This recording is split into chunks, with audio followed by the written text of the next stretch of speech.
Welcome. I'm Dr. Kaye Whitehead, and this is Today with Dr. Kaye, a daily talk show where we discuss everything from politics to prose, parenting to peace studies, education to evangelicals. If it is important, if it is interesting, if it is happening in your community or around the country, and if it has your ear, then it has our attention. So what is Black Twitter? And how did it get to be a force to be reckoned with? In our second hour, we have the co-founders of Black Twittertorians here to talk about it, break it down, pull out some of the major hashtags, and tell us why it has become a major force mobilizing people behind the scenes. But first, so where do you stand on taking a knee? It's been in the news for months, and every time it starts to die down, our president tweets something to bring it back onto the front page. Now, I want to be clear that prior to Colin Kaepernick making the bold decision to stand up against police brutality by sitting down first and then kneeling down, I was not a football fan. I rarely followed it. I can't even name any of the players outside of the obvious ones. I have no idea what's going on the field. But I am into social justice. I am into making moral decisions, and I am into being on the right side of history. Colin Kaepernick got my attention, and he made me think deeply about the national anthem, about the rituals that we follow without understanding where they come from, and about why we must be consciously aware at all times of racism and systemic inequality, and about the ways we continue to uplift the very things that have kept us down. Prior to Kaepernick, although I never kneeled for the national anthem, I also didn't put my hand over my heart or sing the words once I got out of middle school. Now, to be quite honest, folks, I don't want to do anything but kneel all the time over everything. I want to teach my classes at Loyola on one knee, if my students will be forced to reckon with America's racist history. I want to go into Starbucks, give my order, and then get down on one knee while they're putting my Frappuccino together, if it will make people stop and think about the high cost of racism. I want my sons to kneel down in history class until the teacher talks about the real history of this country. In fact, yesterday when I dropped my sons off in carpool, I wanted to get out of my car and kneel down because I overheard a student complaining about the fact that they had to come to school on Columbus Day and it should be a national holiday. Now, Elbridge Cleaver at the funeral of Rosa Parks, he said that when she sat down, somewhere in the universe, a gear in the machinery shifted. So when folks make decisions, genius is sparked, and history is taught, and gears begin to shift, and things begin to change. Now, the gears shifted when Rosa Parks did not get up, but they were set into motion months earlier when Claudette Colvin, who was the first one who didn't get up, when she chose to do it, that's when things started to change. They shifted when Harriet Tubman chose to leave, but they were set into motion when her parents and her family chose to stay. And they shifted when Colin Kaepernick took a knee. Now, I am not saying that Colin Kaepernick is the next Rosa Parks. I am saying that 50 years into the future, when we look back at what happened to force this country to talk about race in a tangible and real way, how a knee at an NFL game led to angry tweets from a president and late-night discussions at dinner tables across this country, maybe Colin Kaepernick will be seen by history as the next Rosa Parks. When is the last time that something moved you to take a knee? Now, when my son first started playing t-ball, when a player got hurt, the coach told all the boys to get down on one knee, and my son, Kofi, wanted to know why. The coach said it was a way of showing respect, that when a person gets hurt in the middle of a game, the team stops, recognizes the pain, and they don't start playing until they know the person is okay. Isn't that what is happening here in America? We are in the middle of a 400-year-old racist game, and we're being hurt yet again. Maybe now is the time for the entire country of non-Black people to take a knee, to recognize our pain, and to make the decision to not move forward until they are sure that we are okay. Now let's talk about Jemele Hill. About a month ago, she tweeted out that Trump was a white supremacist. The White House, ESPN, and the public considered her comment inappropriate. I want to be clear, not all of the public considered her comment to be inappropriate. I just thought she was speaking truth to power. Maybe that's what people had a problem with. So she apologized. She didn't apologize to ESPN. And she didn't apologize. Oh, no, she did apologize to ESPN, not to Trump. And I don't think she even owed the public an apology. But she apologized to ESPN, her employer, for showcasing the image of ESPN that she represents. Well, she's back in the news again, as everybody knows, because on Monday, ESPN suspended Hill for violating social media guidelines. And the suspension this time is for 2 weeks. So after her tweet to Trump 2 weeks ago, she stood firm in her power. And her new tweet was against Dallas Cowboy owner Jerry Jones. Now, we're going to get into that. Let me introduce our guest. I'm joined here by Mikel Ramos. I want to make sure I'm rolling the R's on her name. She's a sports analyst and host of podcast Rolling with Ramos. And she's appeared on various television outlets like Talk Around Town with Troy Johnson and Pat Lawson Muse on NBC4. And she's been on this station a number of times. Most recently, of course, she used to be on First Edition with Sean Yost on Thursday nights for NWA, talking about sports. She was really the only female voice you heard in that mix. And we're excited to have her here. Thank you so much for joining us. Thank you, Dr. Kaye. So she's going to talk to us and help us understand what exactly this means. So let's see if we can break it down. So now, Jemele Hill, she was tweeting out about Jerry Jones. Yes. And she was saying that Jerry Jones, who is the Dallas Cowboy owner, come on, help me out, Mikel, because she was saying, now Jerry Jones said if any player sat down, they would be suspended. Is that correct? If any player decided that they were going to kneel for the national anthem, they could not play. Now, originally, when all this firestorm came out about players kneeling, he took the premise that he was going to tell his players, we're going to kneel in camaraderie with everyone else, but then when the national anthem comes up, we're going to stand. So they kneeled for a minute with him, and then they stood. You know, Jerry Jones is very believing in that. He stands for Trump in that type of ordeal and so forth. So he gave you a little bit, but then took it away.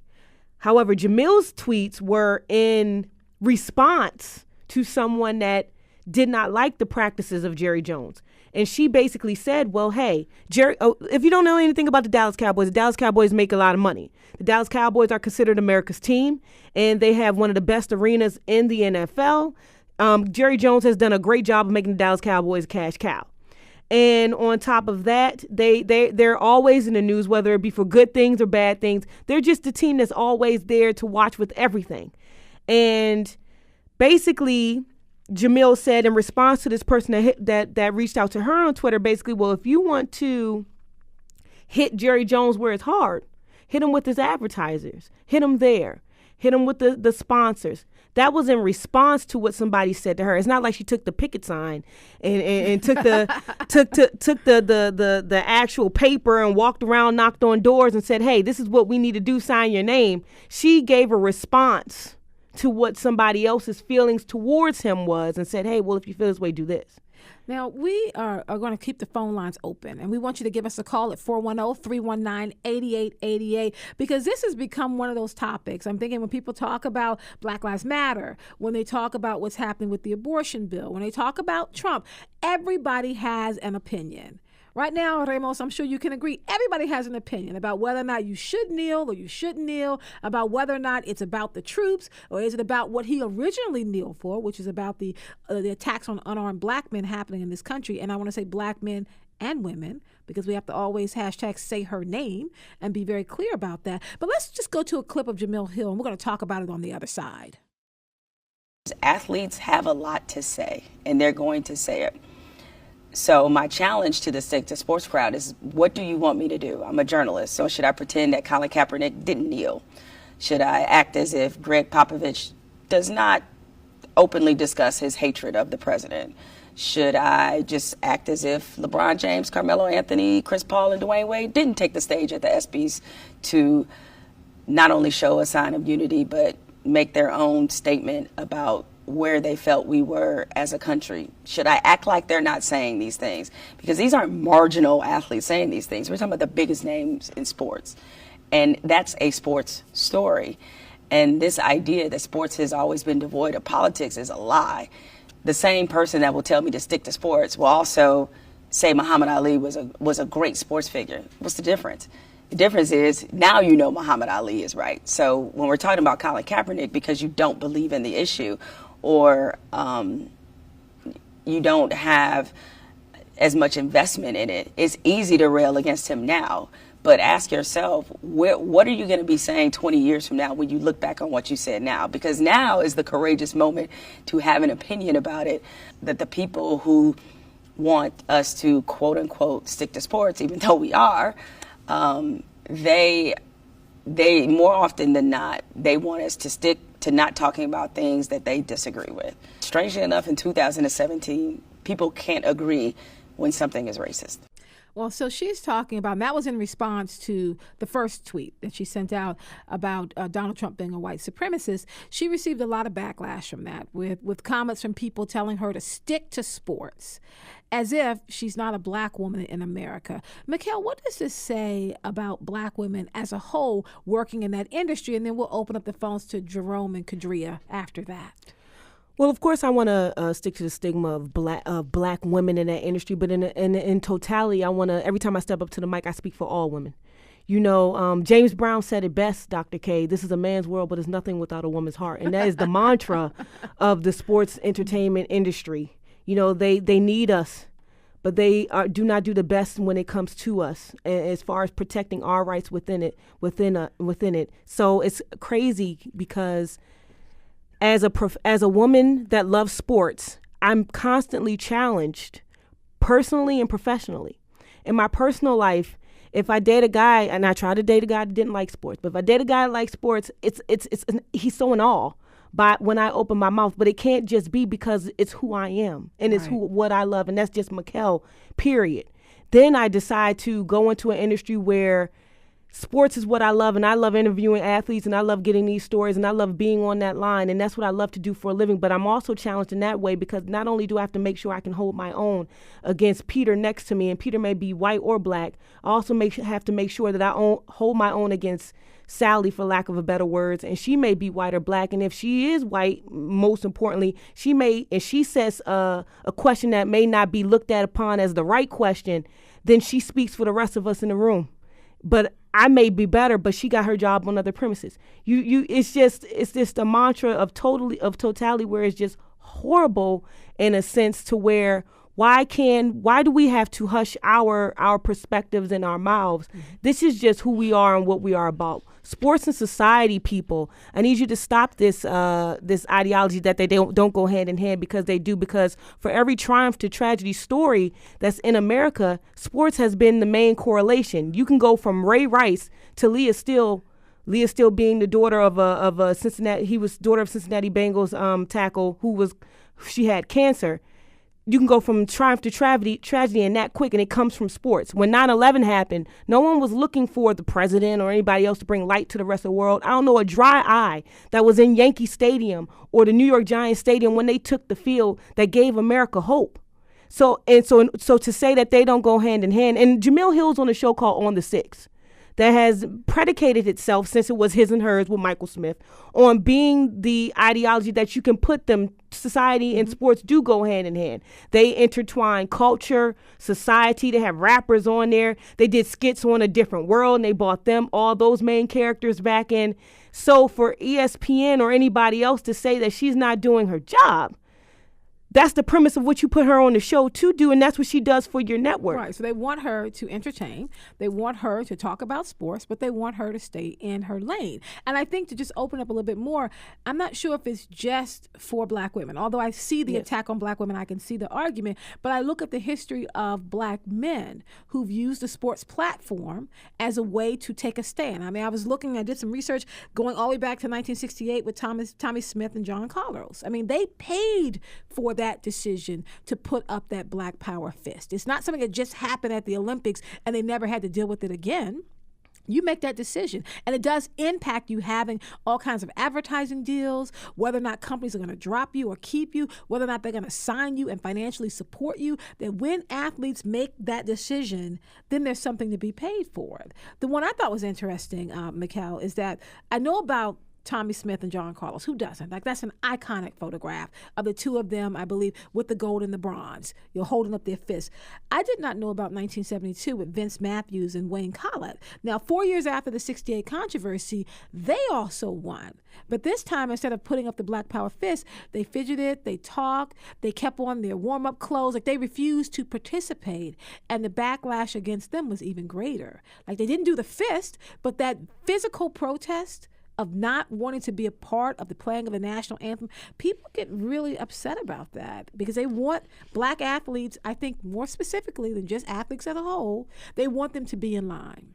But it's wild because it's kind of like reminiscent of when you were younger and you were a kid and your parents would ask you for your opinion and then they would tell you to stay in a child's place. Right. I always hated that line, but at the same time, it's like, I want you to speak, but then I don't want you to speak. At the end of the day, black athletics, look at the population of the NBA and the NFL. Right. I always say this, when you're in the NFL, they want you to hoist the Vince Lombardi trophy. That's what you hoist when you win the Super Bowl. It's all about that. Jerry West is the emblem of the National Basketball Association. Mm-hmm. But you always think about Michael Jordan. Yes. You always think about that in the right. You always want to hoist the Larry O'Brien trophy. But our faces, our O-U-R, excuse me, they make up the leagues. Right.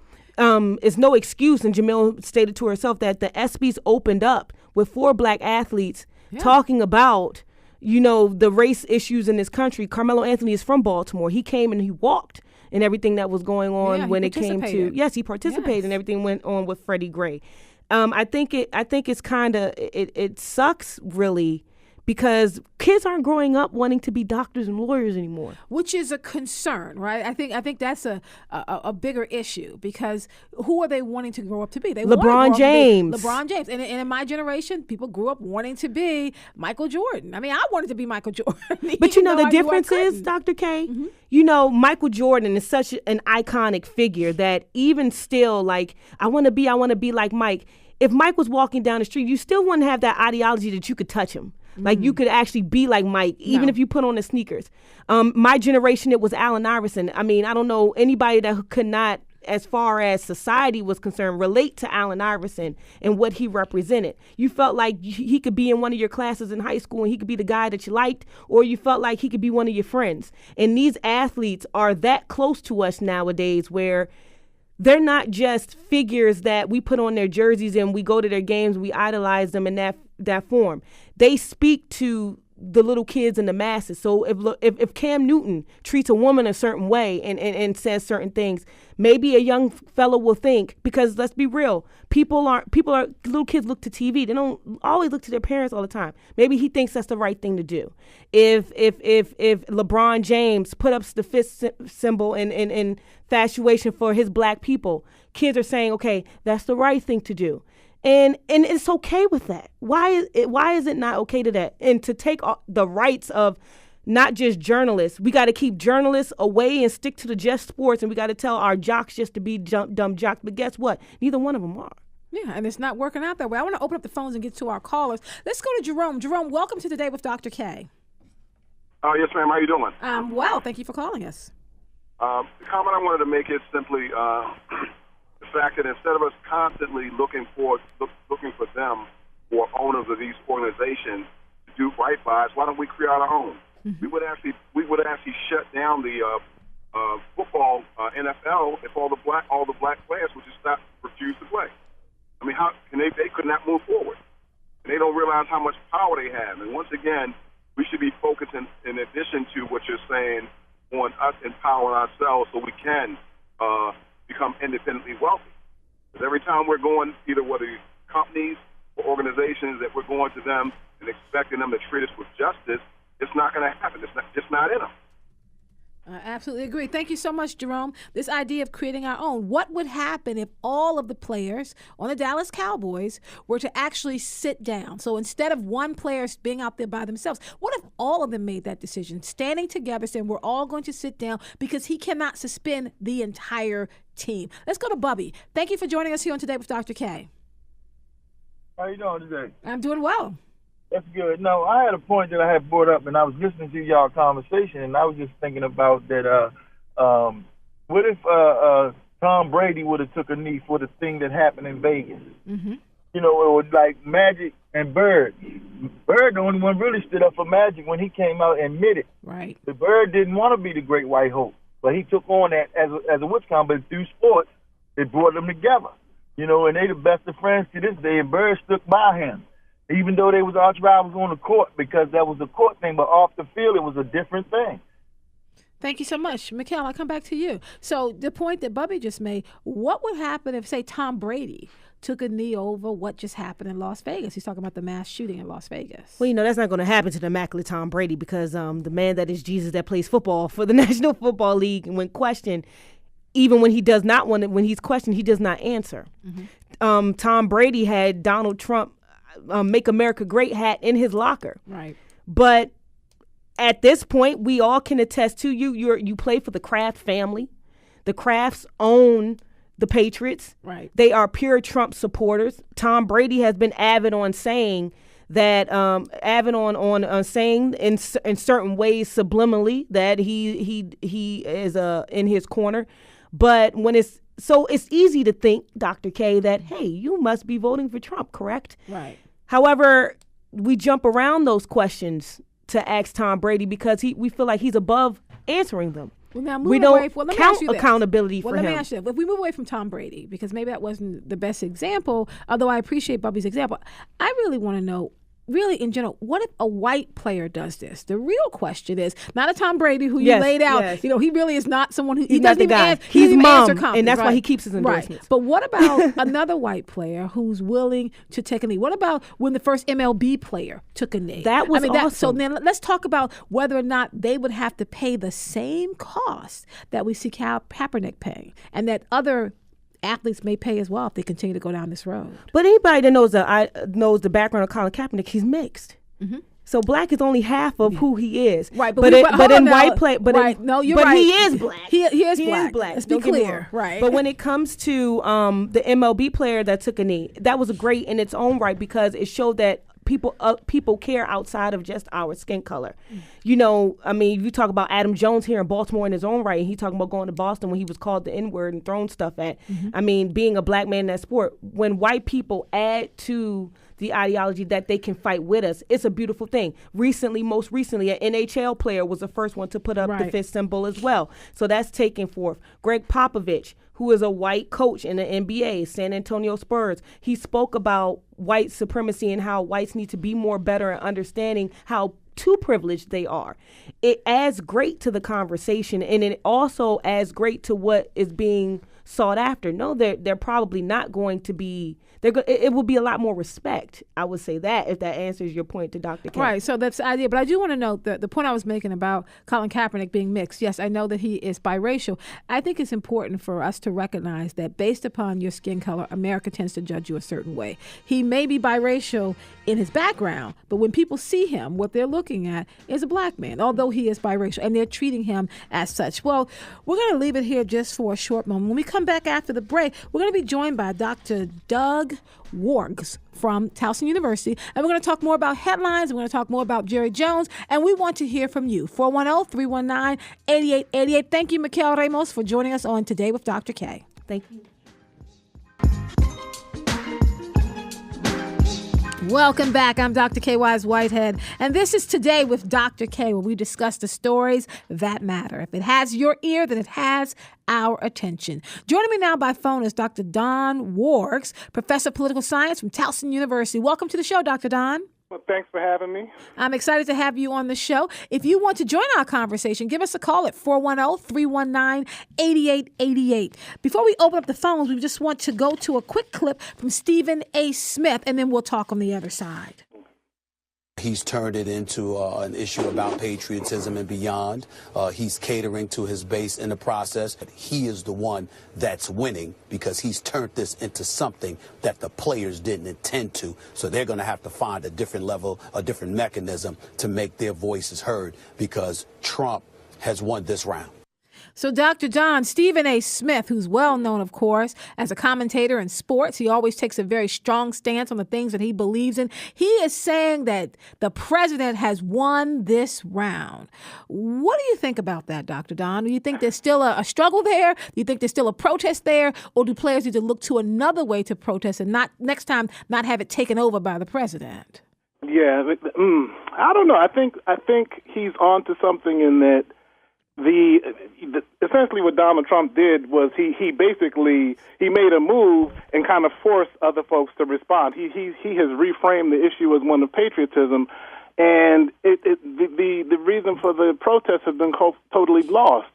And so I wonder if, on one hand, I think that he may have won for a moment, but he might have started something that he won't be able to control. I'm thinking about with Jerry Jones now coming out and saying, he's going to bench players who kneel for the flag. But if you think about that, he's essentially setting himself up for another confrontation, because what's he going to do if some of his best players decide they want to kneel? Are you willing to punish your team, to take on maybe a loss in order to make a point about the flag? I don't know. So other people are being caught up in this whole in this issue in ways that they probably didn't expect to, based on the president's comments. Now, I know that your work is in political science, and so can you just outline for us very quickly, with movements like this that start kind of from the ground up, and then you have the president getting involved, which I know is very rare to have people, have the president tweeting out SOBs and kind of directly inserting himself into the middle of this. Where do you think we go from here?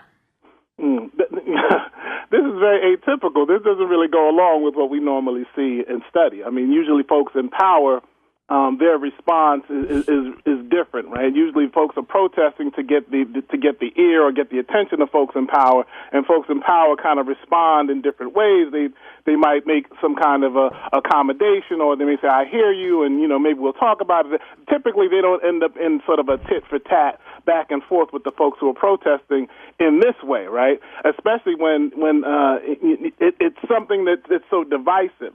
So I think that where we go from here, I don't know. I think we're going to get more polarization. There's going to be more folks kind of just lining up on various sides. And I think that's what the president wants, in a sense. I think he's going to firm up his base, but at the same time, he's going to, maybe firm up the opposition. And I think he so far that's been beneficial to him politically, but I don't know what it's going to mean for the country, because you're creating divisions amongst folks who maybe weren't even divided. Well, let's open it up to our callers. David is on the line. Welcome to Today with Dr. Kaye. Hey, Dr. Kaye. Thank you for calling. I'm calling just to say, as a veteran, black veteran, Vietnam era, same time as Donald Trump, originally from New York, and to see this guy get 5 deferments and not feel patriotic back in the 60s and early 70s, and then today talk about turning this thing into black folks protesting police violence as something being unpatriotic. He's the most unpatriotic person I know. Thank you so much, David. I'm going to go straight to Vincent. Vincent, welcome to Today with Dr. Kaye. How you doing, Dr. Kaye? I'm doing well, thank you. One thing I wanted to say is I agree with the guy before. I'm also a veteran, too, and, most of our politicians stuck Vietnam. But, I think Trump is really irrelevant. I think right now he's not running the country. I think he's just a little figurehead that every once in a while, when we need some controversy, he speaks out, to deflect attention from what's really going on in the country right now with the economy and other things. So it's some type of deflection that he's doing, Vince. Yeah, and I don't think it's his idea. I don't think Trump is a rational man, so I don't think he comes up with these things. I think he just, talks off the top of his head. Thank you so. Oh, go ahead, sir. You have another comment? What I really wanted to say is, though, the players got me upset. I mean, where were they last year? How come they weren't taking knees last year when my man that's banned from this can't play in the NFL was doing it? I mean, they didn't speak up then. I remember the strike. I remember we had the second football strike. It was for players, the old retired players, to get health care. They put their jobs on the line instead of for people that weren't even playing anymore. Right. These guys today don't stick together and do anything. We control football and basketball. If they all got together and said, this is what we're going to do and this is what we want, it would get done. Let's talk about this. Dr. Don, let me ask you, and first let me thank both David and Vincent, who are veterans. Thank you for your service to this country. We do appreciate the sacrifices that you made, and we thank you for calling the show. So, Dr. Don, a couple things that were laid out is this anger over the players. Like, where were they last year? The anger over the fact that the players don't understand that they actually control basketball and football, because we do. I mean, the majority of basketball and football players are African American. Why can't they seem to recognize that they have more power than they think they do? Well, that's a difficult one. First of all, if we think about these players, most of them are young guys, right? They're in their 20s, right? They've spent their whole lives, working hard and trying to get to the league, and they're making money, they're helping their families. So I personally often, give them a break to understand, they're not activists, right? So it's really surprising the ones that are activists, because they're putting a lot on the line and they're risking a lot. But if you think about who these young men are, many of them are kind of thrust into a controversy that they maybe wanted to avoid, or maybe they want to deal with in a quieter way. So I kind of feel for them on that. But I also understand the sentiment that folks who have this platform, people look at them and say, will you stand up for us? Will you make a statement for us, because you're in a position to be heard?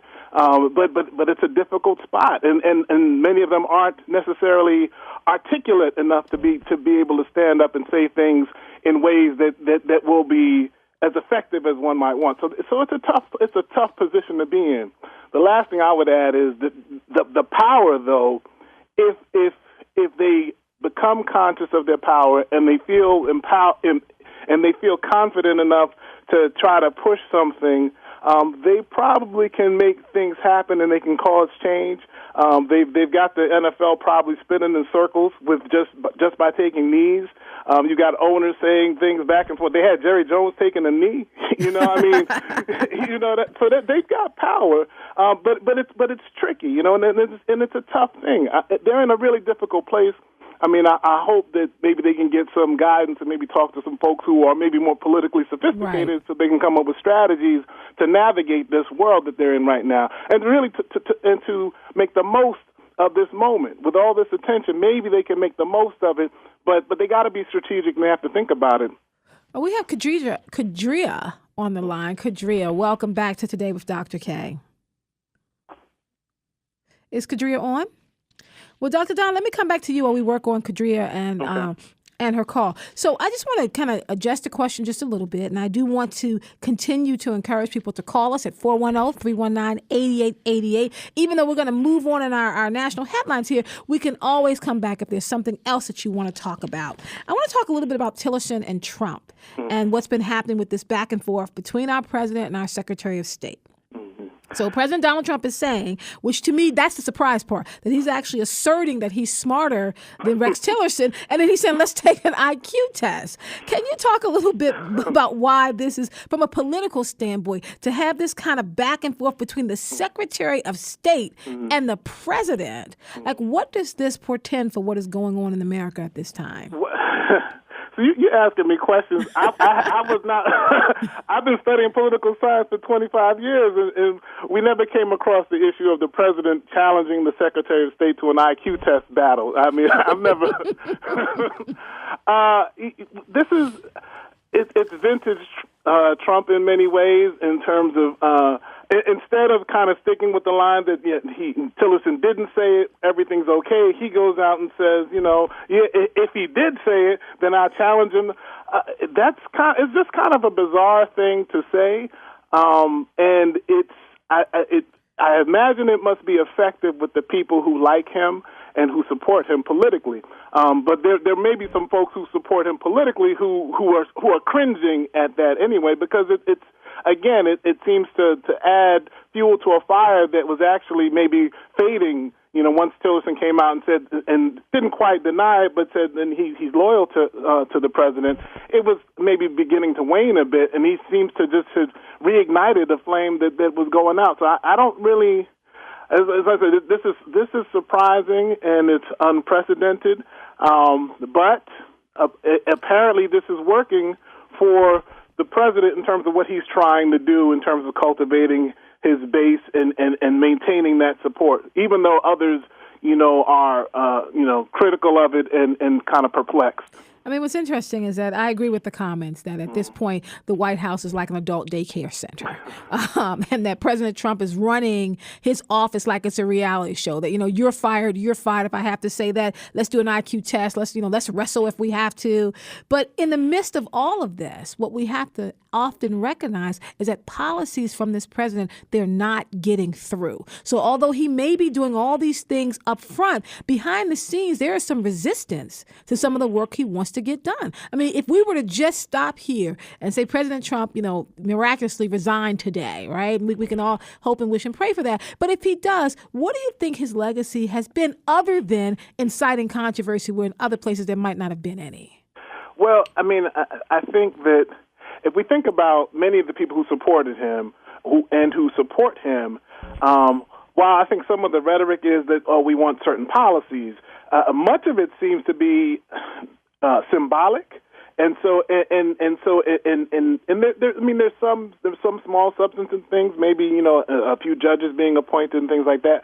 But he seems to be courting his base and rewarding his base with symbols that they seem to appreciate, right? I mean, so if he stands up and says, I'm defending the flag, and folks cheer at that, I mean, they're happy, right? So that's why there's a strong portion of the folks who voted for him who are still expressing approval, right? Even though the big policies aren't getting through, but they appreciate the imagery, they appreciate the sentiment, they appreciate him standing and sort of telling it like it is. And I mean, that's what they wanted. That's what attracted them to vote for him in the beginning, and so that's what they're getting, kind of what they wanted. So there are a lot of folks who are getting what they wanted, and they probably weren't all that concerned about the substantive policies. So I'm not convinced that they really were all that concerned about really major substantive policies, because he didn't really have many substantive policies when he was running that he really articulated. Over the weekend, we had another march in Charlottesville. We all remember the first march. When I talk to my students, I say that every generation have something what I call generational memory. Where they have the memory of these shared tragic events that affected them, not just one person, but all of them. And I said, for my generation, I remember 9/11. And what that was like, and how I share that with people from my generation. My parents, they remember when Kennedy was assassinated. They remember when King was assassinated. Those are generational memories. But for this new generation, the millennials, they seem to have a lot of them. Whether it's for some of my students, they said, the day that Trump was inaugurated was a moment that for them changed everything. They think about Charlottesville and where they were when they saw the first image of white supremacists standing up for the type of country that they didn't think we were living in anymore. Well, they marched again this weekend, and there was not a lot of fanfare. It just seemed to happen. From a political perspective, are we moving in a direction now where, because of our president, we are now normalizing white supremacy? We're normalizing what was considered to be the abnormal if we just went back a year from now. That is, I think that to an extent, I don't know if we're normalizing it, but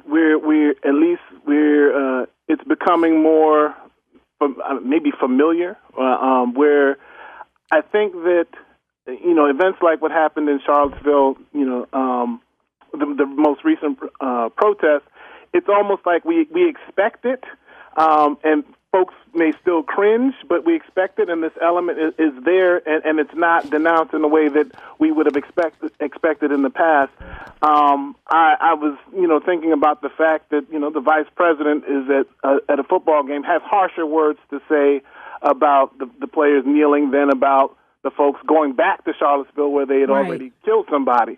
But those messages, even the messages that aren't said, are heard, right? When that happens and it's in the news and we don't see any kind of condemnation, then I guess we are moving towards a place where these things become normal and maybe become mainstream and maybe eventually become considered like, okay, maybe that becomes a legitimate stance, in some circles, and that's kind of scary, right? But the good news is that most people still cringe. Most people are shocked, and most people don't want to at least in public, say that they support racism and white supremacy. Most people, most people won't say that. Right. They won't say it out loud because what we're talking about dinner time conversation. That's what we really want to get to the heart of. Yeah.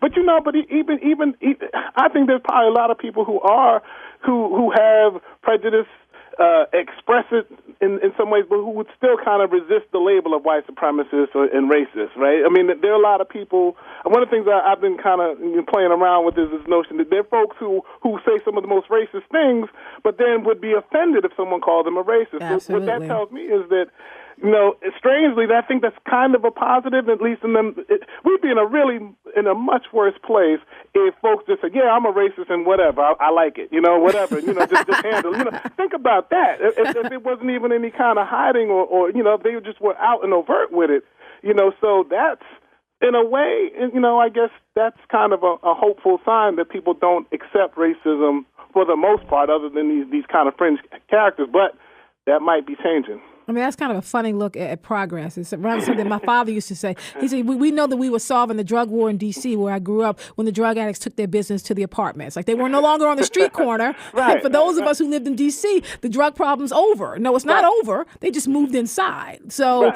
yes, I'm not going to say I'm a racist, but the problem around race is not over just because you won't admit it. We do have a caller online, Ishaka calling. Welcome to Today with Dr. Kaye. Yes, good evening. I'm enjoying the dialogue and the various subjects, but I really want to chime in on, President Trump saying that he was going to make America great again. Mm-hmm. And I was born in 1957. Eisenhower was the president. So I've seen all the presidents, studied them, read about them, know what they were like. They could have said all kinds of things behind closed doors. The Watergate tapes got Nixon in trouble. But that wasn't public. We got a president, to me, he is the most embarrassing president that this country has ever had in the world, on the world stage. The things that he says and does is just not even presidential. He's like a high school juvenile, like the comment that the lady made, and I forget the commentator, but they were saying that the White House was a daycare center. Yes, the adult daycare center. That's what I think the whole world thinks of America right now. It's like a bunch of idiots running the country, just acting like high school juveniles. If you had a class president in high school that was acting like President Trump, saying things or running around the high school campus or whatever, they vote him out of office or I mean, he'd get beat up on a bus or something. Thank you so much, Ishaka. So this idea that right now we look at America on the world stage, Don, they're just going beyond what we're talking about. Because as we're talking about our president, we're laughing at our president. We're laughing at the things that he does. We're shocked by his tweets. I don't understand why we're still shocked about him. My real question is, how does the rest of the world see us?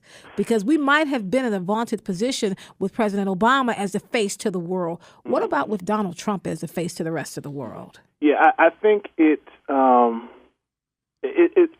imagine that folks around the world are seeing America as unstable in the sense that you would never have thought that an American president would say those things, right?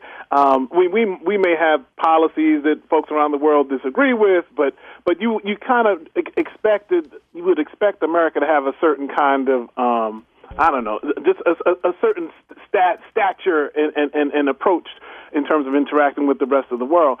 And to the extent that the president has kind of thrown all that out the window, now it's almost like there's an uncertainty. Like, what can we expect from the United States? And I think that's probably what makes people more nervous than anything is just the uncertainty. Who's actually going to be making decisions? Who's going to be guiding policy? Because if the president's saying one thing and his top advisors are saying something else, and top legislators are saying something else. Who do you negotiate with, and what can you have faith in terms of agreements and coordinating and collaborating? So I imagine that this is probably making the job of folks in the State Department extremely difficult, and folks in the military extremely, to the extent that they have to collaborate with other partners around the world. I'm sure their jobs have gotten more complicated because they have to try to collaborate with folks and that may not trust them in the way that they trusted them before because there's uncertainty in terms of the leadership. Well, thank you so much, Dr. Don Warks, professor of political science at Towson University. We're going to stay with our national news headlines, and then we're going to open up the phones. Stay with us so we can talk about it. 410-319-8888.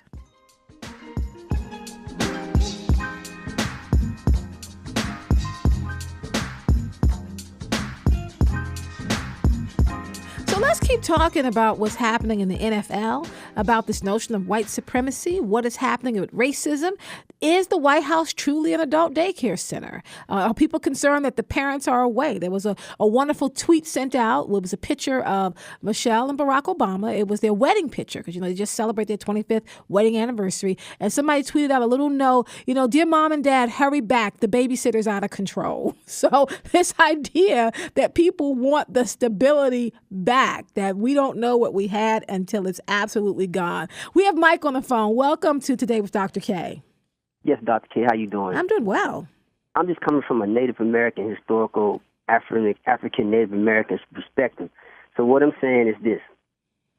I'm not saying all Europeans are white people or white people. But what I'm saying is that they have the invader mentality because when they came to this continent, it was on an invasion status. Mm-hmm. So every president from George Washington up to recent, and you can probably exclude Barack Obama, has an invader type mentality, or how dare you not stand for national white pride, national anthem, which had nothing to do with us. You basically every black person walking around is walking around with a white man's last name, and we speak in the European language, which is English. I think genetically I'm not English. I'm not an Englishman, but I speak English. So we were invaded, and we are constantly still invaded by these European invaders. So what I'm saying is, long as there's white people on this earth, I hate to say it, not all, but the majority that voted for Trump, as long as there's white people in the world, racism will always exist. Why? Well, now they created it. I'm going to stop you there. I'm going to stop you there, Mike, because I think you're putting out a lot of information on the table. And though I appreciate you calling, I think when we call, we're opening ourselves up for conversation. To make the blanket statement that as long as white people are on this earth, that racism will continue because they created, I think we have to unpack exactly what racism is rooted in. And it's rooted in power and policies. It's rooted in practices and laws. We have to think about what the Kerner Commission said when they came out with the second report that was 30 years later than the first one. They said if you really want to deal with the final battleground of racism, you deal with the hearts and minds of people. And I would argue that we are trying to do that work. We can't say till the end of time we're going to have racism. I don't believe anything's going to be here till the end of time. We have to hope that people will get there. We have Hank on the line. Hank, welcome to the Day with Dr. Kaye. How you doing today, Dr. I'm doing well.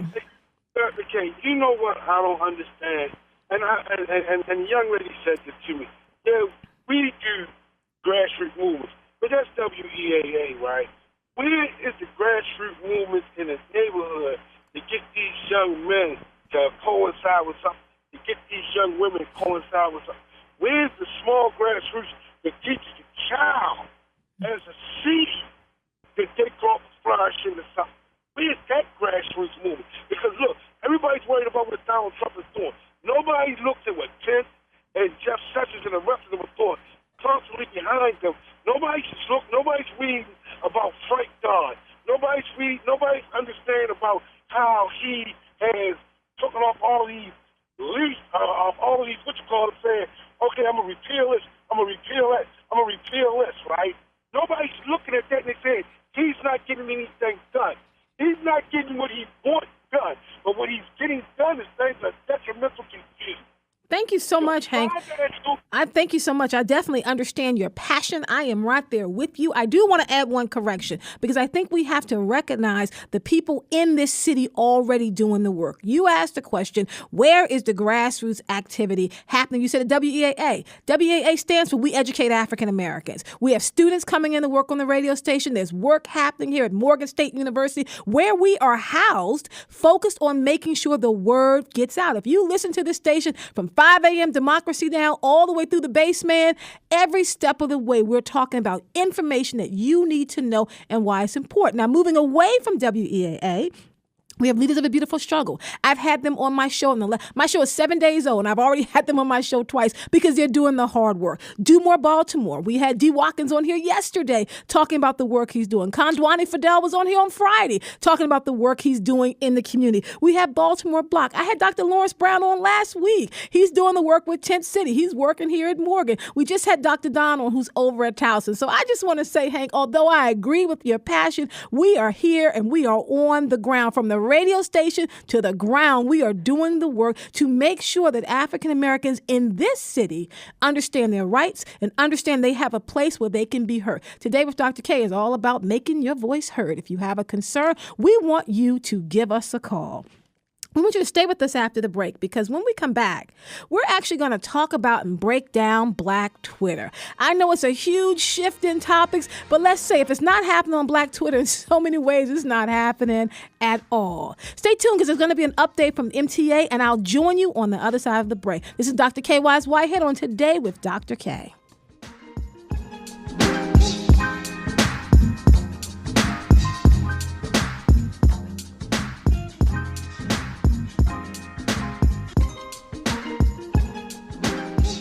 Welcome back. I'm Dr. Kaye Wise Whitehead, and this is Today with Dr. Kaye. We continue our conversation about Black Twitter, about Black Twitter historians, about really answering the question, what is Twitter, for those of you who are not quite on that social media.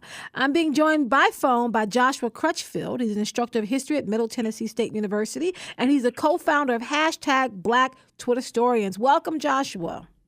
Hey, Dr. Kaye, thanks for having me. No problem. I also have Dr. Zebulon Maletsky, Assistant Professor of Africana Studies and History at Stony Brook University. Hello, Dr. Zeb. Hey, Dr. Kaye, how you doing? I'm doing well. So let's first just get the basics out the way because people sent me a couple of questions just trying to figure out, first of all, let's talk about Twitter from the top. Exactly what is it? We've heard the term. We know that the president tweets. But for our listeners who are not actually engaged with this form of social media, Joshua, can you set it up for us, please? Sure. Twitter is a social media platform. It's been around for a while now. I think since around 2008 or 2009. And basically, people post messages and some characters, and you build a community, you build followers, and people just exchange ideas with each other on that platform. Now, how many followers do you have, Joshua? At this point, probably around 8,500 followers, and I have been on Twitter since about 2009. And what I've done on Twitter has changed since I've been on it. It started as initially something that I was only exchanging and following people in my circle, my friends. And it grew into a platform that I followed people that I didn't necessarily know, but I liked their ideas. So I retweeted them to share and amplify their ideas. And people, I guess, liked some of my ideas, some of the things that I was tweeting out. And so they decided to follow me and amplify some of the things that I was sharing. And so, yeah, that's my follow count at this point. Now, how about you, Dr. Zeb? So how many? Because I think you have like 11,000. Am I right? Dr. Zebulon? Yes, I'm here. That's right. I have about, I believe it's about 11.5 at this point. So how long have you been on Twitter, and why do you use that as a space to engage with people? Yeah, I got on Twitter, I think it was about 2009. And in my case, it was definitely for the activism. That was around the time when Oscar Grant was shot, and so some of the folks that I was working with, including a group called The Gathering of Elders, which was Harry Belafonte's group. One of the individuals was very active on this new thing called Twitter at the time, and she said, "You should try it. I look forward to your quips." And I said, "Okay, I don't know if I have any quips, but I'll try my best."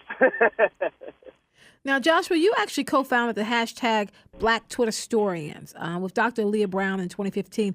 Exactly what is Black? I mean, I'm very familiar, of course, with Black Twitter Stories, which is, I believe, historians and others sharing their stories. Can you talk a little bit about this? Yeah, sure. This is a project me and Dr. Brown started in 2015. We initially started because we were actually, we attended our graduate school together at Middle Tennessee State University. And we were in our graduate school classes, and we were learning this Black history. but we weren't learning Black history from the perspective of Black historians. We thought that was a problem. And so one of the ways we decided to kind of solve that problem is that we noticed that, one, we were very active on Twitter, and we noticed that Black people are very active on Twitter. There is a Black Twitter. And one of the goals of Black history has always been to kind of reach out to the masses of folks to share this history. Because the people, the founders of Black history understood the utility of history. And so we decided to start this project in order not only to connect Black historians who may be active on Twitter, but also share and amplify their work. We think it's important to share Black history from the perspective of Black historians. Now, Dr. Zeb, I know you also do a lot of work. I mean, you just came out of the conference, the Association for the Study of African American Life and History, and you were tweeting out things through that source as well. Do you see this as a viable way for people to get research information? Like, are you pushing your students towards Twitter? Yeah, I have done a little of that. And, of course, Joshua there has been a real pioneer with Black Twitter historians. And I've, to be honest, I've really been sort of following his lead and a lot of other folks who have gotten real creative with what Twitter, can actually be used for.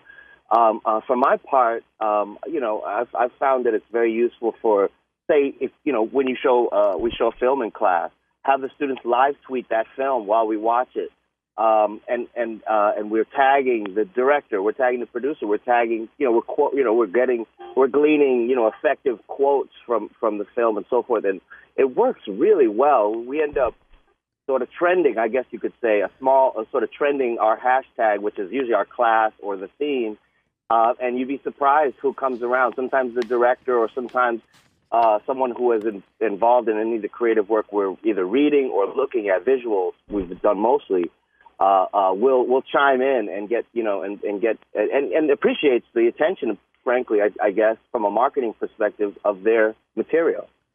Now, if you just joined us, this is Today with Dr. Kaye, and we are talking about Twitter. It is Trending Tuesday, where we tend to talk about what is happening in technology, talking about what's happening in social media. This week, we are breaking down Twitter. I have some nitty-gritty questions, Dr. Zeb. I'll come to you first, that people are pushing in. And if you have questions and you want to send them to us, send them at today with drkaye@gmail.com, and we will make sure that we answer them. So the first question a person has thrown out there is, how can they increase the number of followers? You have 11.5 thousand followers. How can they increase their followers? Dr. Zebulon. Yeah, well, there are some good, I think Joshua back me up on this. There's some pretty good apps and some pretty good marketing software, I guess you would call it, Crowdfire. There's other sort of programs that, basically help you to build followers. It lets you know how many people followed you or unfollowed you each week. It lets you know the people that you're following who are not following you back, if you want to sort of kind of clean out your followers, so to speak. And basically I kind of worked that program for, I guess, enough time. And then, as I said, we did a lot with things like Storify. I hope I'm saying that right. Storify, I believe is how you say that. Where, once we had one of those live tweet sessions in class, other people noticed, we would kind of put it into like a story format where that's what Storify does. It's like a list of all those different tweets. And so it creates, the sum becomes greater than, the sum of its part, the whole, I should say, becomes greater than some of its parts. And so you with visuals, with all the tweets, with all the different sort of points that were made, you're basically letting people relive that moment with you. And it's kind of like, I think through that is how I drew a number of followers over time. Now, Dr. Zeb, I want to come back to you just very quickly with this idea of using Storify, because you mentioned that. Can you just explain very quickly what Storify is? Sure. I'm a big advocate of Storify. I think it's pretty good.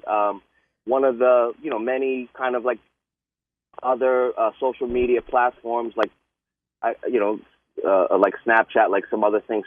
Storify pretty much allows you to sort of just grab anything that was posted on Facebook, anything that was posted on Twitter, anything that was posted on, I think even, LinkedIn and some other services, and put it all together just basically in a story. And it's pretty handy. I mean, it will choose one of the more compelling images, and that becomes the image for your story. You can hashtag it, and then it also, once you publish that story, it lets all the people who were involved, that is to say, who were included in the story, know that they've been tagged. And I found it to be like I kind of happened upon it. I don't even remember how, to be honest with you. But you started using it. I liked it, it works great for education. But Okay.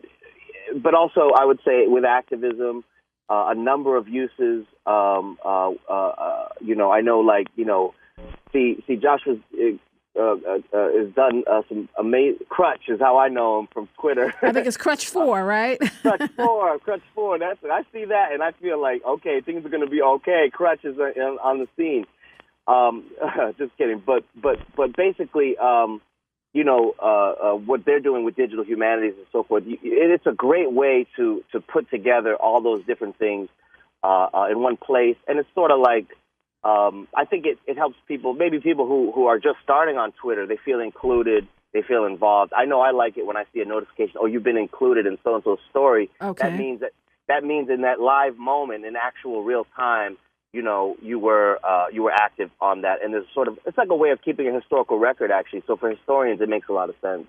So Joe Crutch 4 or Joshua, I want to come back to you for just a moment here to kind of talk this through, right? Because we want our listeners to get a sense of Twitter as a place where activism is happening, but it's a place that they need to begin to go to. And if you just joined us, you can give us a call at 410-319-8888. It's Trending Tuesday, and we're talking about what is happening on the social media space called Twitter. And the reason why I chose Twitter, Crutch 4, is because our president sends out so many tweets that if you are not on Twitter, in so many ways, you're missing this great interaction that happens with him and, of course, the response to him by other people. So can you talk a bit about why Twitter, for the president and others, why is it that mobilizing space? How was it used in terms of activist work? Sure.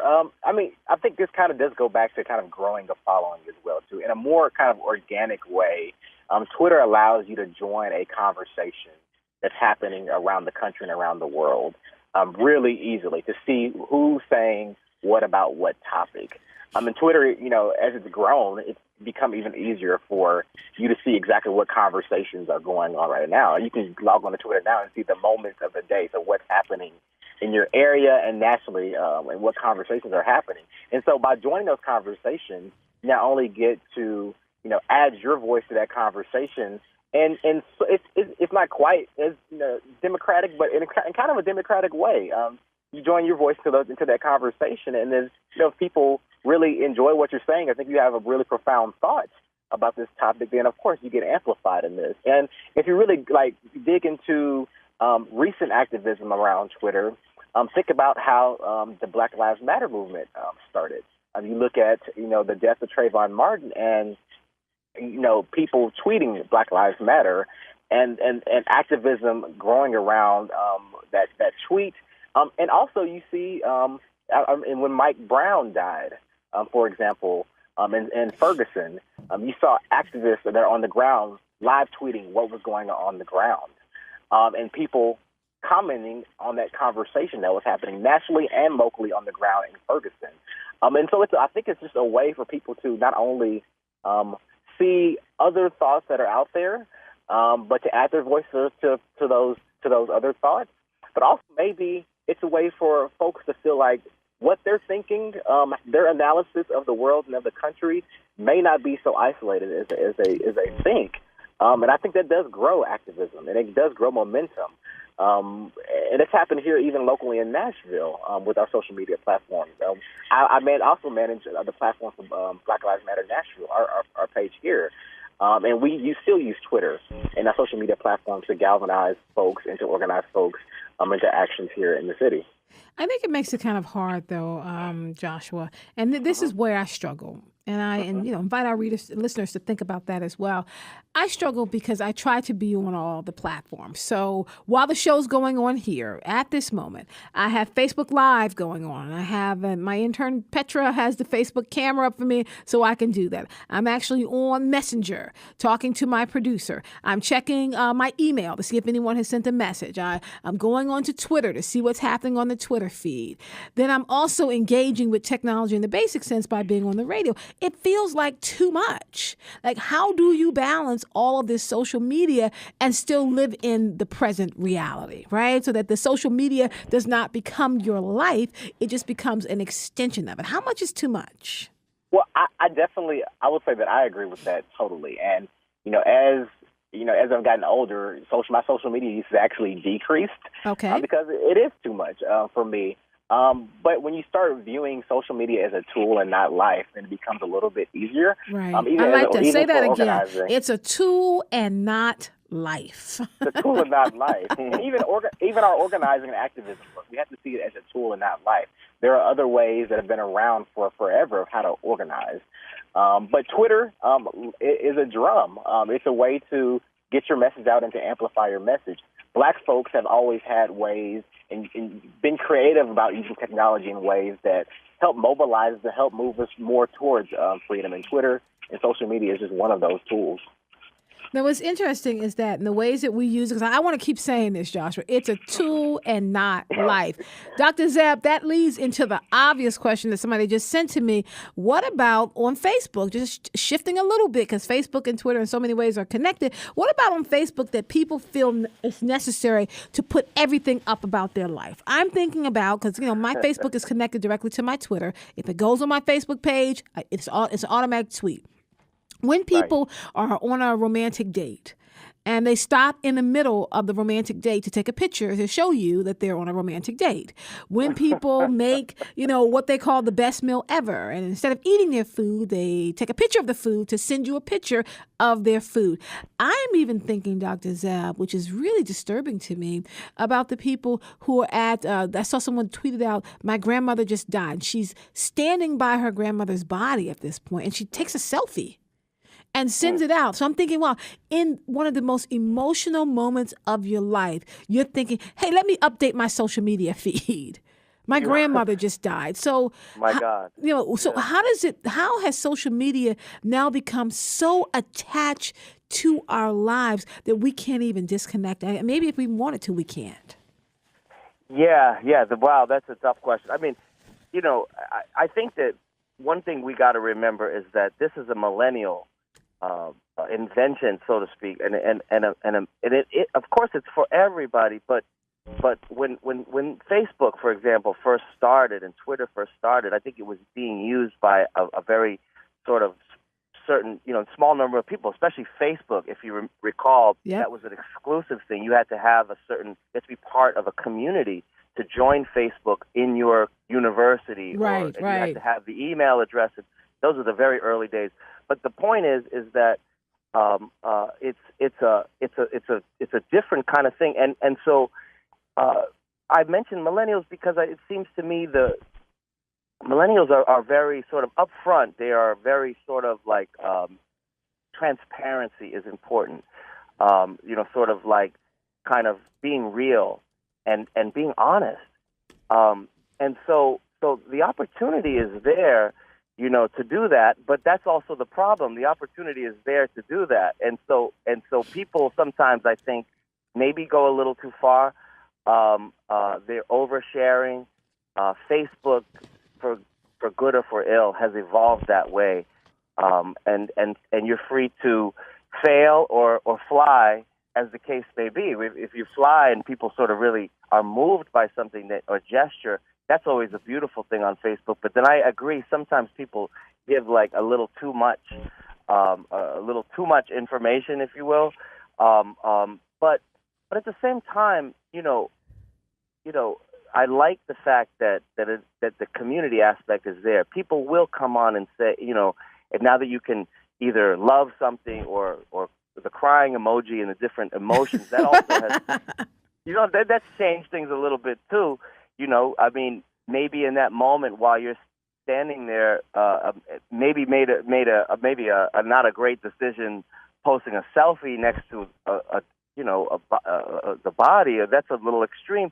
But for that person at that moment, if people like it, if they support it, if they're commenting, my condolences, that really can lift someone up. And I agree. It's a tool. One of the uses of that tool can be to lift someone up in a moment like that. But I agree overall, the medium, the younger people will tell you they don't even use Facebook anymore. They've moved on to Snapchat, Right. Twitter, and all these other They things. move very fast. And maybe that's the reason. Well, Joshua, let me hit you with one more question before we bop out of this for just a moment and come back. We're talking specifically about Black Twitter. But I'm thinking about this new phenomenon they're calling Facebook depression, Twitter depression. That this notion that, you update your Facebook page and nobody says anything. And that you get sad because it's like nobody's realizing that you're here. You send out a tweet and the tweet just kind of floats away in the ether. Nobody likes it. Nobody retweets it. So what do we deal with that in terms of the fact that this is now starting to affect people's emotions and their psyche, that they need to be connected in a way that perhaps we've never seen before? Yeah, and I think it does go back to your last question. I think it really is a question of community. The online world, people do build a community there, and they expect some type of feedback from that community. And it probably, if they're not receiving that feedback, they probably need to be connected to a different type of community, a real in life community. I think that without being connected to some type of community in real life, in your local community, then that's the only community that you may have, and that's a really sad feeling. I don't know what to do with that right now. I do think that as a society, we need to reevaluate how we make our connections. Again, social media has to be a tool for us, but it really cannot function as our life right now. And we really need to be rooted in a real life community. That way, when we're on social media, we don't get those likes and we don't get those shares, and we don't feel so depressed. I mean, I'm not trying to belittle that feeling, because it probably is a real feeling and a real mood that's happening. I think we just have to grapple with how connected we really are to our social media platforms. Well, we're going to hold it right here. I'm going to hold on to what Joshua just said about this notion that we need to be connected to a real life community. When we come back here on Trending, we're going to talk about Black Twitter. Have you connected with hashtag racism has ended or hashtag Paula Deen's recipes? Have you been involved in those conversations? Do you even know what Black Twitter is? Well, we're going to find out when we come back. It's Today with Dr. Kaye. Stay with us.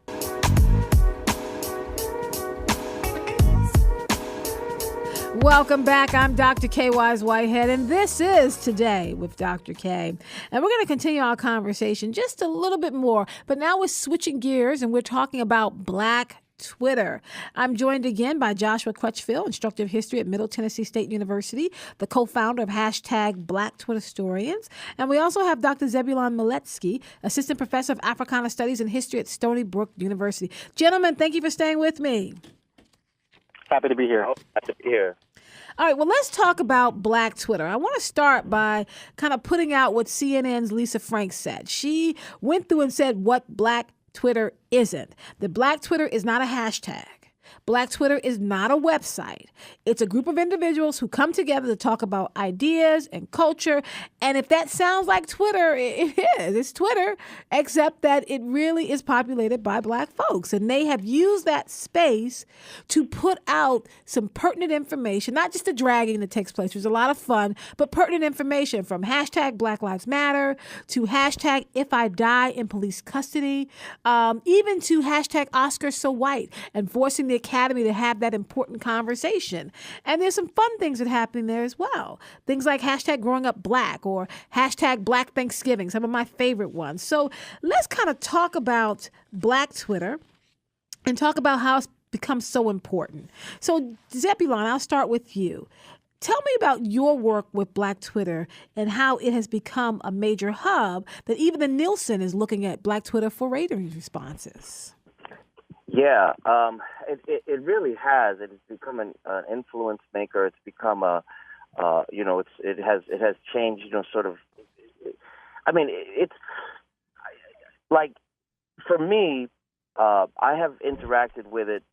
I think as Joshua was saying, I deal with, besides my own personal Twitter handle, I have also one for an organization or a group that I set up, which is called Biracials Learning About African American Culture, or BLAAC, BLAAC. And I find, with that one, I'm a little bit more able to sort of converse and be sort of part of that conversation in terms of Black Twitter. Because Black Twitter is like, it can be fierce, it can be highly, sort of, not, I won't say judgmental, but that's also sort of part of it. That is to say, opinions being expressed, for lack of a better word, humor, Black culture expressed on Twitter and in all its best and most glorious and even most, sort of like harsh, if I could say it that way, harsh, sort of moments in terms of what is acceptable for Black people at this time, what is acceptable for, especially, again, the millennial kind of thing, I think is always a thread here because that makes sense considering how these things started. If you do something good, you might get some snaps. If you said something right, you might get some emojis, you might get some love in that sense or sort of affirmation. And I really, love it. The thing is, sometimes I just published a piece recently that came out, and I quoted, sort of Black Twitter, sort of collectively, not quoted, but, brought that in terms of as a temperature taker on any, given issue. And sometimes I think Black Twitter has been just brilliant in terms of reading a situation, disseminating that information very quickly. These things move fast. 140 characters, it's happening at real time. But then other times, there have been certain issues where maybe, how can I say this, where I thought that Black Twitter, sort of read something maybe a little bit off, or people got so caught up more in the memes and the humor of a situation that we missed the meaning of an important moment. But that's just one, kind of like one example or my opinion in terms of how that can work. It could feel like a party, and other times it can feel like being in a classroom, and I think that's great. Well, Joshua, I want to come to you with this notion of Black Twitter, because what Dr. Zeb is saying is about the extremes on Black Twitter, that if you do something right, then Black Twitter will love you. But if you do something wrong, if you have a misstep, Black Twitter does not forget. And it could spark not just a day of conversation. It can go on for a while where things happen. What is your relationship with Black Twitter? And how do you make things go viral within Black Twitter? My relationship with Black Twitter, it feels like home to me. I think it has the best and the worst of us on Black Twitter. I think it's like any family. With all its quirks and dysfunctionality and all its love and kind of warmth as well, too. I think, Black Twitter, for this country at least, has been, it's long been a thought that Black folks are kind of the conscience of America. And I think Black Twitter kind of serves that function on social media as, calling out things like they need to be called out. And what I love about Black Twitter is that there's really no censorship. Folks on Twitter say it how it is. And in so many ways, people say it how it is because for some people, there aren't consequences for actually tweeting about something and sharing their real thoughts about something without having to feel censored like you would, in large society. And so I think the Black Twitter functions in that way to kind of be that conscience. And even the infighting that Black Twitter has. I think it's conversations that sometimes Black folks don't want to happen outside of closed doors. But I think those conversations are actually good that we do have on Black Twitter as well too. I love Black Twitter. It feels like home to me. Well, I have a very practical question that just came across. Someone said, okay, we get that they love Black Twitter, talking about the two of you, because I love Black Twitter as well. Dr. Zeb, this woman wants to know, how do you even get to Black Twitter? If it's not just a hashtag, if it's not just a website, like how do I even find Black Twitter? Is it through a closet in Narnia? That's what she's trying to find out. How do you get there? Oh yeah, that's a good question. I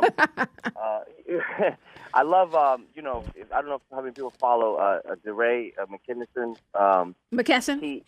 McKenton, excuse me. Yeah, he has a thing on his Twitter. It says, I believe I don't know if I'm gonna get this right, but I'm here to assist if anyone needs. He's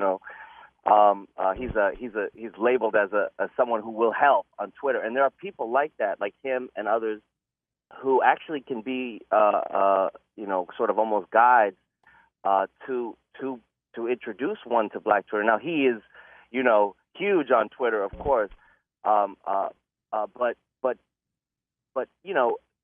essentially it comes down to who are you following, and it may take a little while.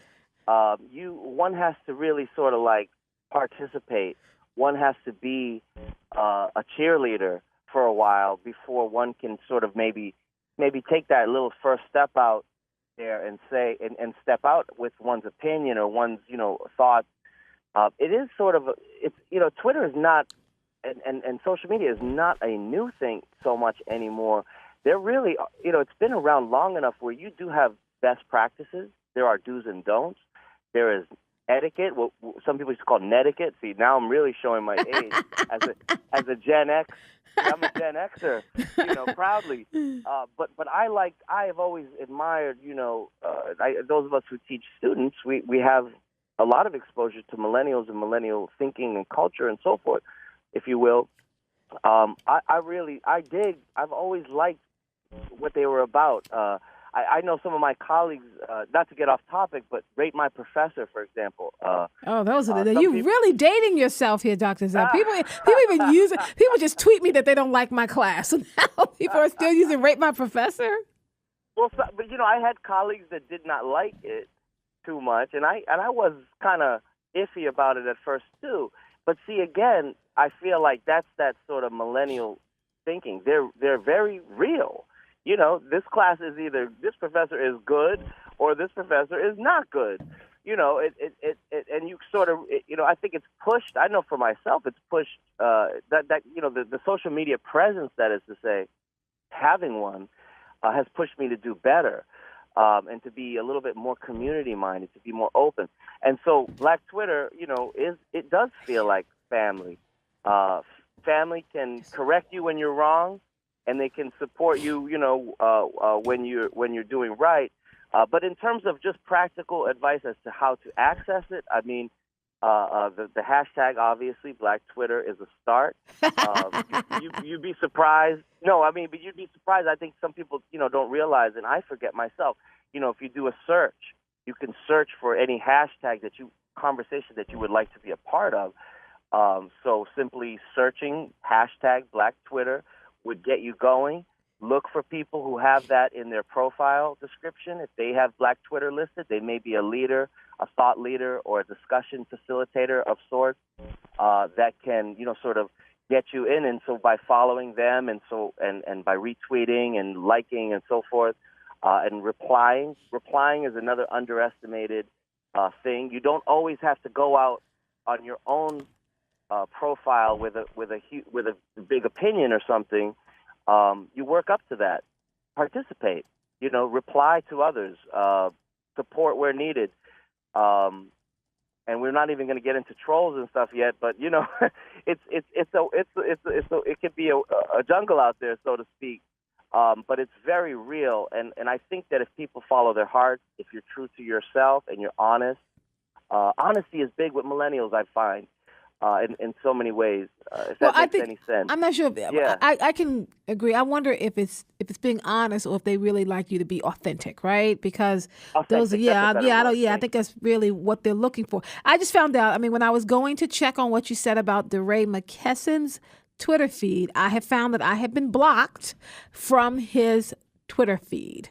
been blocked from reading. Yes, so that means maybe I've made it in a certain kind of way, but that I have actually been blocked. And so I want to tell people that's also a mechanism out there. If you think that you're speaking words and that people are not hearing you, if they block you, that is a conscious thing that people do. Like when I want to block someone from my Twitter feed, I have to go into my whole profile. I have to go and find them, and I have to physically do that. So when someone blocks you, like DeRay has blocked me, it's either something I've said or done that he probably about him that he did not agree with, that he went by and blocked. So that does happen on Twitter. Twitter is not just an open arena, because if someone doesn't like what you're doing, they can do that. Well, you can't see what they're doing.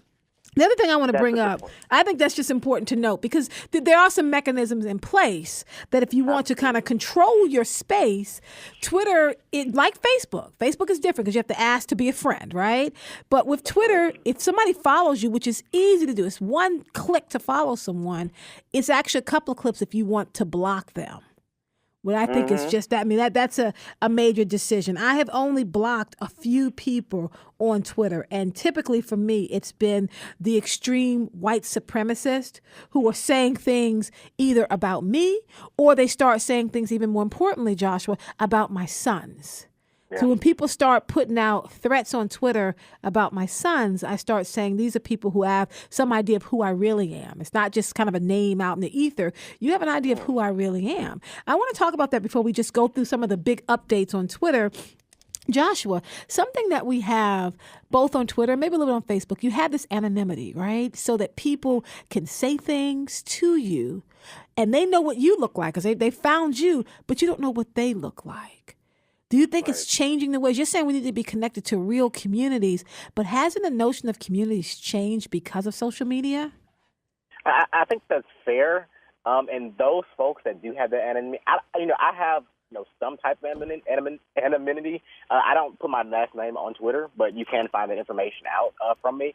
I do that because I have received also my fair share of death threats and white supremacist trolling as well too. And it's become very real when you're also involved in a movement for Black lives.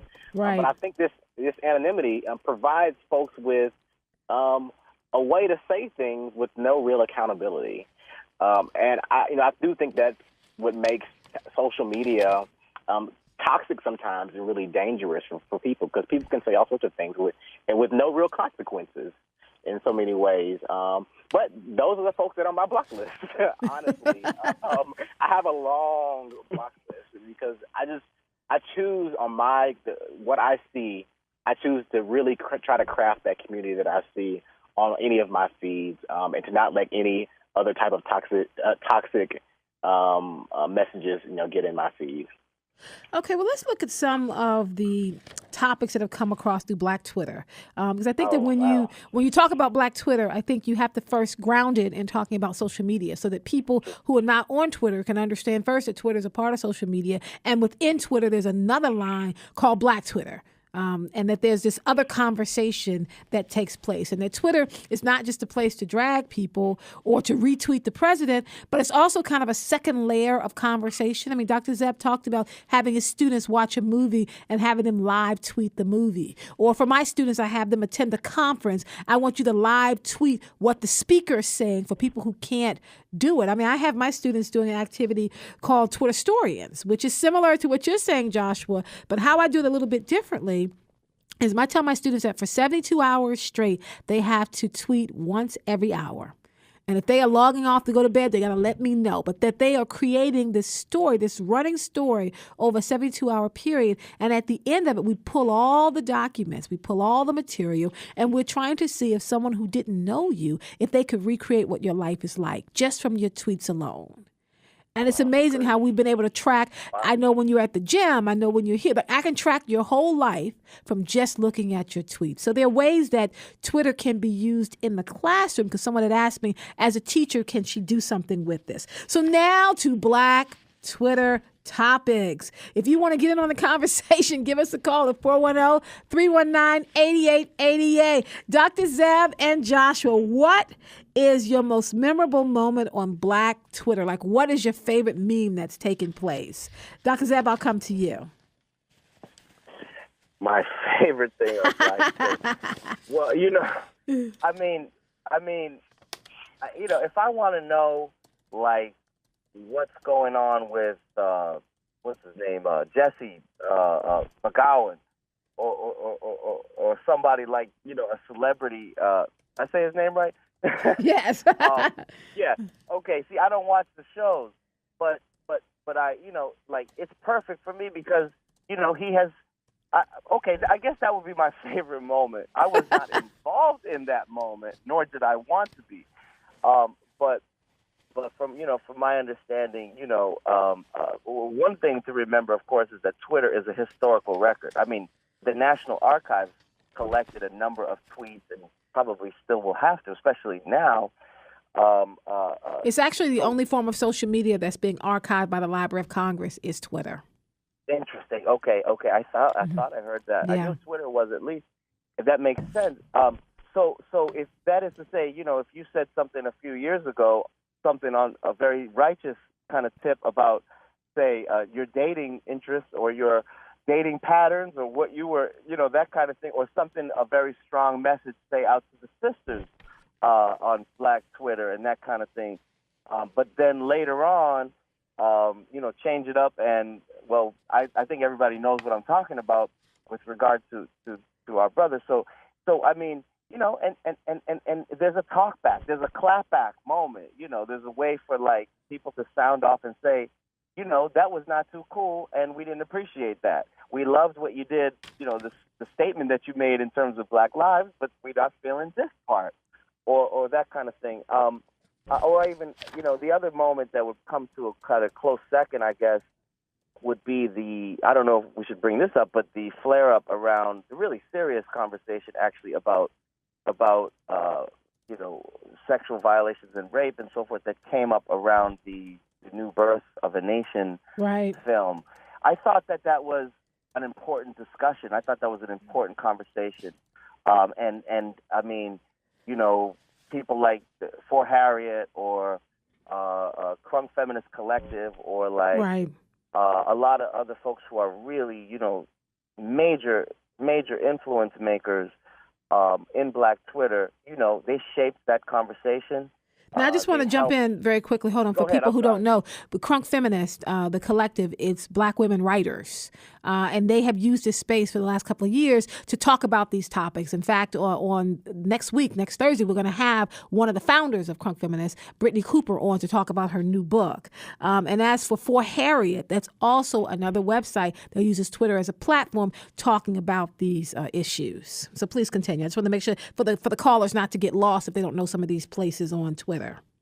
Sure. Yeah. Thank you. And I think those are great places to to start up. And but I mean that's how I stayed informed about that issue at that time.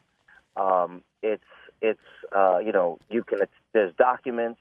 People have gotten creative in terms of taking pictures or post or a way to get around the 140 character limit is to just post a picture of a note.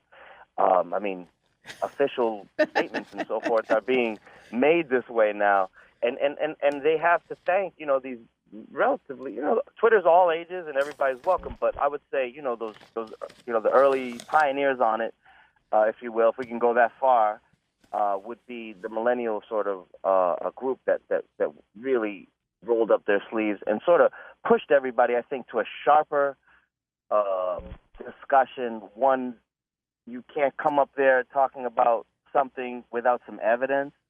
There really is something to this Black Twitter story, and I want to say even folks who don't call themselves historians or even teach history become almost like historians in the sense where they're challenging other folk. Okay, that's a good point, but where's your evidence? Or you find a tweet from Brother Jesse McGowan, from back in the day, from which he was making this statement, which is at odds with the current situation. So I think, those kinds of things are pretty typical on Black Twitter. It's a way of, I think, getting people to stay closer to the truth. Sometimes, sometimes it may appear like all fun and games, but there's some real truth telling, and in that sense, it's not unlike certain venues in which testimony, in which your experience And getting to the truth, I want to say, is part of that discussion. Joshua, how about you? What's within one of your most memorable moments on Black Twitter? Well, I actually have a few, and Okay. you mentioned one of them, the Black Thanksgiving. Black Thanksgiving. Oh, that was my hilarious. favorite. That was it my was hilarious favorite. to see Black folks and how we celebrate Thanksgiving and how similar across the board. We all have these family members that show up to the Thanksgiving table together. So that was hilarious to see. It was a good Black Twitter moment. But I also think the conversation around Bill Cosby was important for us to have out loud and in public. Because there was infighting going on Black Twitter. There's probably infighting going on in real life among Black folks around Bill Cosby. I think it was an important conversation for folks to learn. And I think kind of everybody grew up during that conversation. And lastly, I think there's a moment, even right now, around Jemele Hill from ESPN and her comments towards President Trump and to the NFL of her just telling the truth. And ESPN now suspending her for 2 weeks for telling the truth on Twitter, and her using her platform and being really repressed. I guess there are consequences for telling the truth. But Black folks seeing that and kind of calling out the contradictions and coming to the defense of Jemele Hill has been a really good thing to see, even under the circumstances of the type of repression she's receiving. I think what's interesting is that in the space of Twitter, and Dr. Zeb, I'll come to you. So you open it up on Black Twitter. You have this major conversation going on Black Thanksgiving, which I thought was hilarious. And people to go take a look at that, and people are kind of talking about their favorite moments that happen, which are similar, right? We all have, as you said, the uncle that shows up. You all have, when you talk about what was the song that Shirley Caesar did about the green beans and potatoes song that just started getting tweeted as a part of this notion of Black Thanksgiving. But then there's another part where people kind of show up on the Twitter feed just injecting other things. So what began to happen with Black Thanksgiving, as with other things in Black Twitter, advertisers begin to show up. Black Thanksgiving, hey, come to Best Buy or come here and shop. Or you had people who are not appreciative of the Black community showing up. I mean, one person kept tweeting Black Thanksgiving and showing like skulls and like baby dolls that, with crosses stamped on their head, things like Rise Satan, like within the line, because it's open.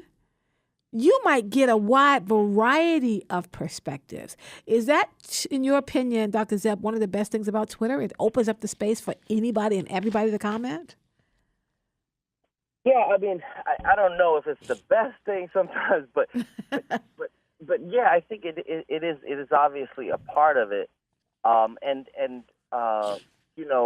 Much like kind of like hip hop, in its early days, nobody thought that was going to influence anyone, but marketers and business people do begin to pay attention because without necessarily intending to do so, the creative ways in which Black Twitter folks found to use Twitter itself becomes something that can be monetized, and it becomes something that can be commercialized. And anytime you have that, you kind of always have to sort of, I guess, mature at a certain point, which I think Black Twitter has, and organize a little bit and be, sort of mindful of that. I mean, any medium in which you can tag any corporation, any company, in which all of this is visible, there is going to be an effort to probably, monetize that to some extent. And so I think it comes down to the cleverness of the people involved. There's ways to sort of glide around that. There's ways to include. One thing that happens. This is not so much a Black Twitter thing, I suppose, although it's related. Is when folks have been refused service. I've seen people, say like, hey, don't use this company because, me and my friend, we had this happen to us. I tend to see that a little bit more on Facebook, I suppose. But yeah. It can mean the loss of real dollars for companies who have not done the right things. And in that sense, Twitter's being used as a form of justice. Right. And ultimately, so there's that part of it. And I think that we've yet to even see all the different ways that Twitter can be used or will be used. It's a tool. It has rules, and it really comes down to the creativity of the person using it. Anything that you have where you can touch someone, it may be an intern at Reebok or whatever. I think of someone like Rosa Clemente. When there was, I don't know if folks follow her, but they should. When Rick Ross had said, some statements in that song. I'm trying to remember the name of the track. I don't remember it right now. But essentially, something about rape. Again, with the Bill Cosby thing. I put something in her drink and she enjoyed that. It was something to that extent. Now, I'm so sorry. I'm going to have to stop you there with the idea that maybe this is an intriguing moment to stop, because tomorrow when we come back for Today with Dr. Kaye, we will get this Rosa Clemente information and we will start with that. I thank you so much, Joshua Crutchfield, instructor of history at Middle Tennessee State University, the co-founder of #Black Twitter Historians. You're at Crutch4, is that correct, Joshua? At Crutch4, yeah. Okay. It was a pleasure. Thank you. Yeah, thank you. And Dr. Zebulon Milewski, assistant professor of Africana Studies and History at Stony Brook University. You're at Dr. Zebulon, is that correct? No doctor, just Zebulon Milewski, ZebulonMilewski. And you can join him. You can also follow me at K Whitehead, Kaye Whitehead. That's going to do it for Today with Dr. Kaye. We hope you enjoyed our conversations, and thank you so much for sharing your drive time with us. Stay tuned, because shortly after this is a final look at the MTA. Today with Dr. Kaye is a production of WEAA. The show is produced by host Dr. Carsonia Wise Whitehead and producer Iyore Odigizuwa. Our board operators are Andre Melton and Isaiah George. Our interns are Tamara Giles, Anissa Morales, and Petra Dorman. Stay tuned for Faraji Muhammad with For the Culture, right here on Public Radio, WEAA 88.9 FM, the voice of the community. See you tomorrow, Baltimore. Thank you so much.